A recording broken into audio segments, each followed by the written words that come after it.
ధనుస్సు రాశి వాళ్లకు ఈ వారం అప్పుల భారాలు పెరగకుండా తగినటువంటి జాగ్రత్తలు తీసుకుంటూ ఉండాలి. ఎప్పుడైతే అప్పుల భారాలు పెరుగుతూ ఉంటాయో వాటి వలన మానసికమైనటువంటి ఇబ్బందులు కూడా పెరుగుతూ ఉంటాయి.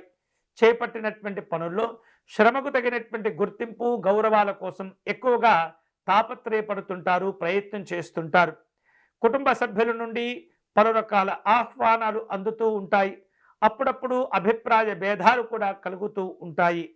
ఈ వారం ఈ యొక్క ధనుస్సు రాశి వారు ఆధ్యాత్మిక దైవ చింతన కార్యక్రమాల్లో పాల్గొంటూ ఉంటారు.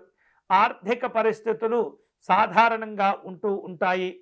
అవసరానికి తగినటువంటి సహకారాన్ని పొందుతూ ఉంటారు.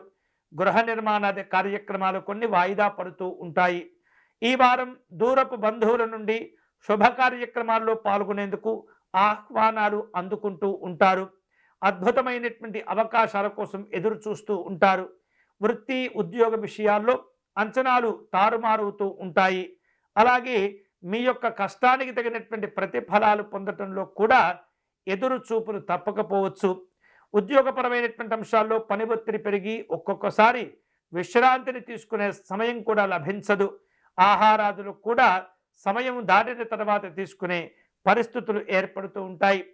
కొన్ని రంగాల వారు ఈ వారం వచ్చినటువంటి అవకాశాలను సద్వినియోగం చేసుకొని మంచి మంచి ఆర్థిక ప్రయోజనాలను కూడా పొందుతూ ఉంటారు. చేపట్టిన పనుల్లో కార్యసిద్ధిని సాధించుకునేందుకు ఎక్కువగా కష్టపడుతుండాలి, పట్టుదలతో వ్యవహరిస్తుండాలి. ఈ వారం ఈ ధనుస్సు రాశి వారు శుభకరమైనటువంటి ఫలితాలు పొందేందుకై, సమస్యలు కష్టాలు ఇబ్బందుల నుండి బయటపడేందుకై వెంకటేశ్వర స్వామి వారిని దర్శనం చేసుకోవటం మంచిది. వెంకటేశ్వర స్వామి పూజ అర్చన విశేష శుభ ఫలితాలను కలగచేస్తుంది.